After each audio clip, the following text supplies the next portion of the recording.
Looking for a place in town where you can learn martial arts? Well, Pia Bonalos is at Rockwell Center in Makati today to tell us more about Brazilian Jiu-Jitsu. Hi, Pia. Good morning. Hi, Claire. Any day is such a good day for you to take up a new sport or just make a lifestyle change. This morning, I'm going to show you all about Brazilian Jiu-Jitsu, and with me is Aldo Torres to walk us through it. Good morning, Aldo. Hi, good morning. First of all, of course, Jiu-Jitsu. It's something that I always see when I see like UFC or MMA games. What is it really?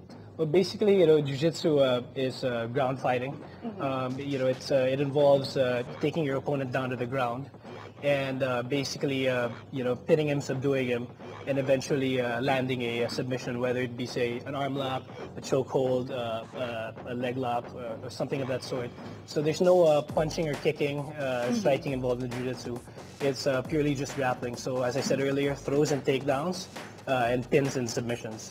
If you say there's no striking, it seems like, in my head, it makes me think that it's somewhat more peaceful. But looking at them, it looks more dangerous. Is it? No, it's not. And, I think if you look at our student base, about 1/3 of our students are girls, a lot of young kids.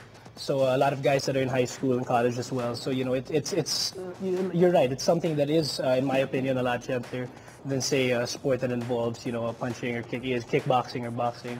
And, I think that's why our student base has that sort of split that I just mentioned. Yeah. For girls, why do you think they would want to, engage in this kind of sport that, takes a lot of physical contact and seems more challenging than the rest? Yeah, well, in my opinion, I think it's largely because the fitness benefits at first. I think it's something that gets them on the hook.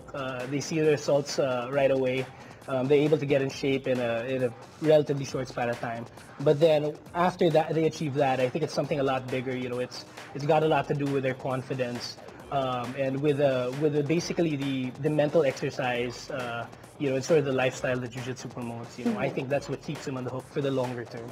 And of course, since it is a martial art, it's also something that you could use to defend yourself. Right. And this morning, you're going to show us a little bit of basic moves that we could actually use. Right. And can you tell me who's going to do our demo for today? Yeah, so these are some of our instructors, Pat Hamlang and Ray Huason. Hi, good morning. And they're going to walk us through a series of basic techniques. And, typically suited to a much smaller practitioners, okay? So basically, we're going to start from the position that's called the closed guard, where Pat's going to be demonstrating the technique. He's the guy underneath. Okay. And we're going to go through some submissions and some reversals from this position. And you would typically find, say, a much smaller guy in this position. Maybe he's a kid being bullied at school, or maybe, it's a girl that's being assaulted by, a much larger opponent. And so these are some of the things that we can do from the bottom to sort of even the odds, okay? And what Pat's going to do first is he's going to show a move called a straight arm lock. And, from this scenario, it could be in a scenario where, say, the guy on top's trying to pin you down using his arms. And you can use that to your advantage. And you're going to see Pat now isolate that arm, get a grip of that arm and isolate it, sort of use both arms against the guy's one arm. And what he's going to do now is he's going to use the rest of his body to position himself and hyperextend that arm. So what he's going to do is he's moving his hips here right now, and he's using his legs and swiveling his body.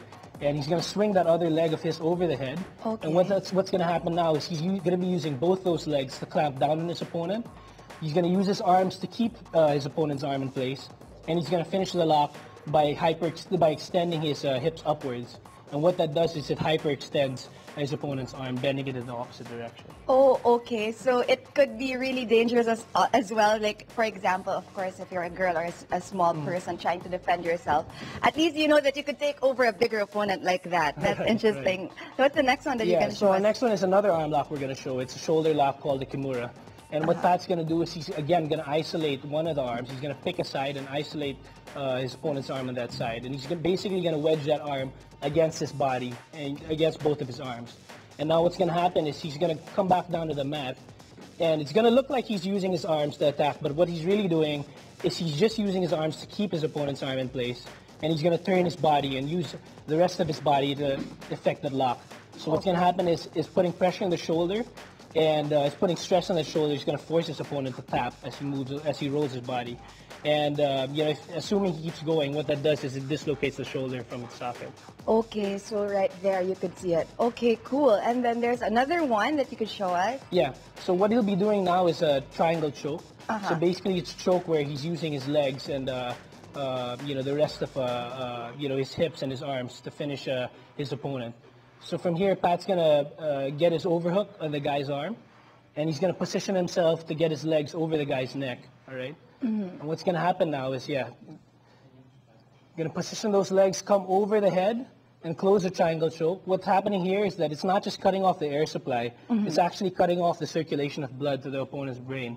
So how he's doing that is his thigh on one side is cutting off the artery on that side, and the opponent's shoulder on the other side is blocking it on the other side. Okay. And that's going to cut off the air circulation, the blood circulation, and eventually force your opponent to tap. Do you need a lot of practice to figure out what actual vein you're supposed to hit, or that position is sure to No, hit it's pretty straightforward. Okay. It's one of the first techniques we show our beginners when they first start the class. All right.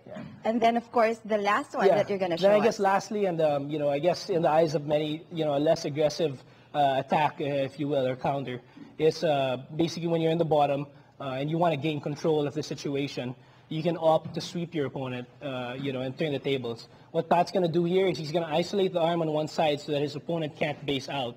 And he's basically going to use his hips to drive into his opponent and reverse the position and get to a much more advantageous position called the full mount, where he can apply a series of submissions as well.